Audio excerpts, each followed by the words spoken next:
I would like to thank the Erasmus Student Network for taking on the major organizational challenge of bringing together such a large and diverse group of students to discuss a variety of very topical and timely issues. There is surely no better timing for this event than during the European Year of Youth and the 35th anniversary year of Erasmus. This is a great opportunity to celebrate the many successes of the Erasmus program, the jewel in the crown of EU mobility programs. I would like to express my thanks to the network volunteers who support students discovering higher education in a new country, especially in these troubled times. I also want to thank the ESN for your solidarity towards Ukraine. Ukraine has been a member of your network already since 2019. And I know that many of your local sections, in particular Ukraine's neighboring countries, have been working to support Ukrainian students fleeing Russia's war. Some have already been offered accommodation. I also want to praise ECN's Locals fundraising initiative to send aid to Ukraine. These efforts complement what we are already doing as European Union to mobilize our support. Looking at the tragic events happening right now in our doorstep in Ukraine, let us also be mindful of the millions of young people, among them many of your fellow students, that are directly affected by these events.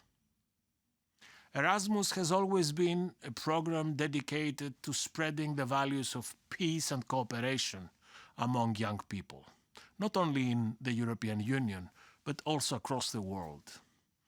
When it began, back in 1987, Erasmus funded the mobility of 3,200 students from 11 countries. And this year, we forecast more than 330,000 student exchange in the framework of Erasmus+. That is more than 100 times the number of students we had in the first year of the program. This is being recognized in 2022 with a brand new commemorative €2 coin dedicated to Erasmus program. In these 35 spectacular years, Erasmus has provided 12.5 million Europeans with unique experiences that have shaped and changed their lives. Through tens of thousands of cooperation projects, it has strengthened the European dimension of training and education. And we forecast that despite the difficulties related to the pandemic in the last 2 years, more than 10 million people, more Europeans, will experience this fantastic opportunity by the end of the current programming period in 2027.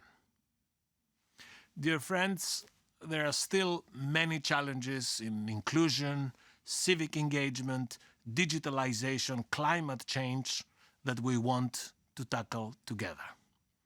You, Europe's youth, you are in a unique position to spread the word about this program, the possibilities and the opportunities it offers to European citizens. Citizens who are multilingual, multicultural, curious, thirsty for knowledge. And citizens committed to playing their part in working together to find common solutions to the big common challenges our society faces today. The role of the Erasmus Student Network and the role of all of you, as a group but also individually, is now more crucial than ever before to help democratize the program and increase the number of people who can participate. We want to see mobility within reach, accessible for all students. This is partly in response to the pandemic, which obviously had a massive impact on mobility and student exchanges. But it also because I believe that this program has such an important role to play in fostering and brokering peace, coexistence, solidarity, understanding of each other against the tide of hatred, geopolitical tensions, extremism, populism, disinformation, and fake news.